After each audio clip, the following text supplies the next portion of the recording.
Bonjour à toi. Aujourd'hui, nous allons regarder ensemble comment mesurer le volume d'un solide. Alors, ce qui est important de te rappeler, c'est que le volume, c'est la mesure de l'espace occupé par ce solide. Alors, on va regarder ensemble les mesures de volume les plus courantes. Ensuite, on va regarder différentes façons de trouver le volume d'un solide. Alors, des mesures courantes, nous avons les centimètres cubes, les décimètres cubes, les mètres cubes. Alors, lorsque tu m'entends dire centimètre cube, lorsque tu entends le mot cube, c'est représenté par l'exposant 3 ici. Donc, c'est mon petit exposant qui veut dire que l'on parle du volume. Ne pas te tromper avec celui de l'air où c'est exposant 2, il ne faut pas se mélanger. Alors, un exemple d'objet que je peux mesurer le volume en centimètres cubes, j'ai un livre. En décimètres cubes, je peux mesurer le volume d'une boîte d'ordinateur. En mètres cubes, je pourrais mesurer le volume d'une maison. Alors, je regarde avec toi une façon de trouver le volume. Une des façons de trouver le volume, c'est avec des cubes unités. Alors, la technique, lorsque tu as des cubes unités, c'est de compter chacun des cubes et de faire attention parce que des fois, il y en a qui sont cachés derrière. Alors ici, j'ai donc plusieurs cubes unités à compter et à trouver combien cela fait de cubes unités. Quel est le volume de cette figure-là, de ce solide-là. Alors, j'ai un cube, 2, 3, 4, 5, 6, 7, 8 cubes. Alors, ce solide-là a donc un volume de 8 cubes unités. Une autre technique pour trouver le volume, c'est de se souvenir de la formule mathématique longueur fois largeur fois hauteur.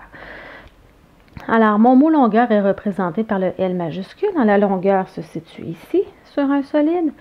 La largeur par un L minuscule, elle se situe ici, la largeur sur un solide. Et tu as la hauteur qui est représentée par la lettre H. La hauteur se situe ici sur un solide. Alors, ce que je dois faire finalement, c'est multiplier ces trois informations-là ensemble. Alors, je mesure la largeur. Mon solide a une largeur de 4. Je m'en vais l'inscrire. Je multiplie par sa largeur qui est de 2. Je m'en vais l'écrire ici. Et je multiplie par sa hauteur qui est de 3. Alors, je m'en vais l'inscrire ici. Je dois donc commencer par ma première multiplication. Je fais 4 fois 2, ça me donne 8. Je réécris fois 3 et je fais la multiplication. 8 fois 3 égale 24. Ne pas oublier de regarder quelle est l'unité de mesure de volume. Ce sont des centimètres cubes. Alors, je vais justement faire deux exemples avec toi avec cette formule pour que tu puisses bien comprendre. Alors, nous avons ici un solide.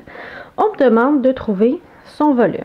Alors, ce que je vais faire, c'est que je vais prendre sa longueur ici, qui est de 5, multiplier par la largeur, qui est de 4, multiplier par sa hauteur, qui est de 4, et je veux savoir ça fait combien. Alors, je vais commencer par ma multiplication la plus à gauche. Je fais 5 fois 4.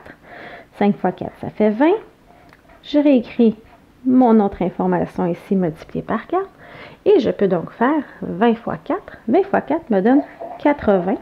Et je m'en vais voir quelle est l'unité de mesure. Ce sont des centimètres. Je mets donc centimètres cubes. J'en fais une autre avec toi. Alors ici, j'ai ce solide. Je dois trouver son volume.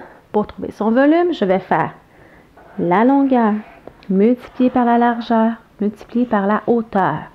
Alors, je vais faire 7 fois 6 fois 2. Je veux savoir quel est son volume. Alors, je vais commencer par faire 7 fois 6. 7 fois 6, je sais que ça fait 42. Je vais reporter mon fois 2 qui reste à faire. Et je fais donc 42 fois 2. Ça me donne 84.